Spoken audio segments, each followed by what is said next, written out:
Hello and welcome to the Market Share, your first source for market information. I'm Paul Gifford, Chief Investment Officer, and joining me today is Rob Romano, our Director of Research. Rob, I've taken the last couple days and gone through all the research emails that our team gets, and it appears between tariffs, uncertainty, and volatility, I think those words are used in about 99% of our research emails today. So I guess that is the three topics that we need to talk about. Why don't you share some of our thoughts on uncertainty, tariffs, and volatility? Sure, thanks. One thing we do know is markets don't like uncertainty. And we've really had a big dose of uncertainty when it comes to the tariffs and also discussions around government spending. So when we think of the tariffs, the estimated impact to economic growth is roughly around 2% and a 1% increase in inflation. Now, this does depend on how long the tariffs remain in place and really at what level. But what we do know is that there's this debate that's going on about whether these tariffs are part of a negotiating process or if it's something more significant the administration wants to do, like reshaping the American economy and really encouraging companies who sell in the U.S. to build and produce here. Now, in regards to government spending, we heard from the head of the Treasury, Scott Bessent, and he mentioned the $2 trillion in annual deficit is simply unsustainable. And that this environment is more of an affordability crisis for many Americans. So the question is really, can they reduce the government spending? Can they rein in the spending? We've seen promises like this from prior administrations, and they've been unsuccessful. But if they are able to reduce government spending, we'll likely see an impact on economic growth and also corporate earnings, with an offsetting impact of potentially lower interest rates. So lots of moving components on those three topics. With the data that we're receiving, I talked about all the emails and the research that we're getting. We're seeing some conflicting data between something we would call hard data and soft data. Can you kind of explain what we're seeing, the differences, and what both mean? Sure. Yeah, there's this ongoing debate between the hard and soft data. When you think of the soft data, you're thinking more of survey type data.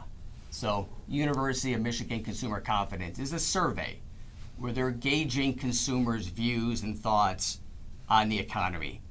And currently, that data has declined significantly. And it's really similar responses across age groups, income, and also wealth categories. When we dive a little deeper into the survey, it also mentions a willingness to purchase a large ticket item has declined significantly. Think of like a car or a house.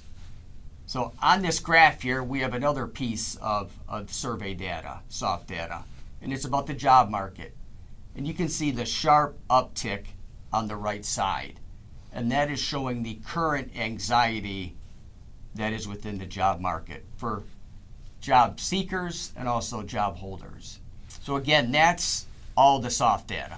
So when we think of the hard data, we're thinking more of the actual data, like retail sales, which for the most part has come in at a relatively decent level. Not as good as the prior year, but still relatively okay. And then initial claims, that's another piece of hard data. We get that number every Thursday. And basically, it's been very stable, very flat. So we haven't yet seen that big spike in claims for unemployment. So, Paul, as we head into the second half of the year, the big question is going to be, does that hard data confirm what we're seeing in the soft data? And we think it likely will, and that's why we become more cautious here. Yeah. Definitely, this is not the first time we've had the two pieces of data mismatch. So we'll really have to see what the data looks like going forward. The other place that we have seen a large change in market has been what sectors of the S&P in particular are performing well based on this more conservative outlook. Can you share a little bit about that? Sure. So within the sectors, we've seen growth to value. We've seen risk on to risk off, more of a flight to safety, a flight to quality within the market. So when we think of growth sectors, we're thinking mostly of technology, also parts of consumer discretionary, and also parts of communication services. That would be your growth sectors. When we think of value, we're thinking more of your staples, your healthcare, utilities. That tends to be more defensive. So on this graph here, I have two lines. And on the first line, you can see consumer staples moving from the lower left to the upper right, and then consumer discretionary moving from the top going over to the right. And they intersect roughly around late January to early February. And that's when consumer staples, kind of the flight to quality, the safety of healthcare, and those other sectors did better. So we think this trend likely continues until we get more of a resolution on the tariffs and more evidence the economy is on solid footing. So, lots of different moving components going on right now as we invest money for our clients. Rob, really appreciate your insights. I'm sure the viewers do as well.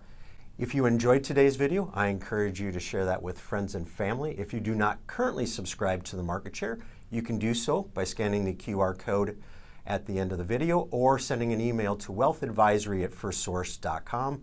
And as always, thank you for the opportunity to serve you and your family, and have a great day.